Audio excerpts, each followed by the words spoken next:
మునుగోడు ఉప ఎన్నిక కృత్రిమ ఎన్నిక అని తుంగతుర్తి టీఆర్ఎస్ ఎమ్మెల్యే గాదరి కిషోర్ అన్నారు. ఉప ఎన్నిక ప్రచారానికి వస్తున్న ప్రతిపక్ష నాయకులు మునుగోడు నియోజకవర్గానికి ఏం చేశారో భవిష్యత్తులో ఏం చేస్తారో మాత్రం చెప్పడం లేదంటూ మండిపడ్డారు. బీజేపీ నాయకులను మునుగోడు ప్రజలు తరిమి కొడతారని అన్నారు. ఉప ఎన్నిక సందర్భంగా బీజేపీ కాంగ్రెస్ పార్టీలు చీకటి ఒప్పందం కుదుర్చుకున్నాయని గాదరి కిషోర్ ఆరోపించారు. ఎంపీ కోమటిరెడ్డి వెంకటరెడ్డిపై చర్యలు ఎందుకు తీసుకోరో చెప్పాలని ఆయన డిమాండ్ చేశారు. బయటికి మాత్రమే షోక్ పడతలేదు పాత్ర పంచుకోరు గీస్తులు పంచుకుని అంతా డ్రామా. లోపల ఇద్దరు కూర్చొని మాట్లాడుకొని ఫోన్ చేసి ఏదైనా ఉన్నా పార్టీ ఏదైనా తమను గెలిపారని చెప్తారు. సోర్స్ లేదు ఆల్టర్నేట్. కాబట్టి పార్టీకి ద్రోహం చేసినా సరే పబ్బం గడుపుకునేటువంటి నాయకులు కోమటిరెడ్డి బ్రదర్స్.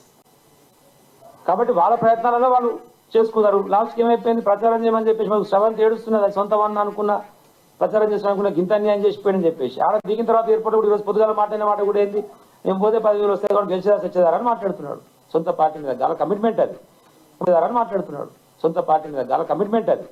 బట్ ఎవరెక్కడ పోతారు అనేది కాదు ఇక్కడ. మా యొక్క ఆలోచన ఏంటంటే ప్రభుత్వ కాంగ్రెస్ వాళ్ళ ఇంట్లో, అదే బీజేపీ వాళ్ళ ఇంట్లో రాజగోపాడికి ఏడపో ఉందో అక్కడ అందరికీ రైతు బంధు వస్తుంది. TRS party voter Congress party voter separate గా లేదు కదా. మాకు మునుగోడు 2,41,000 ఓటర్లకు అందరికీ విజ్ఞప్తి చేస్తున్నాం.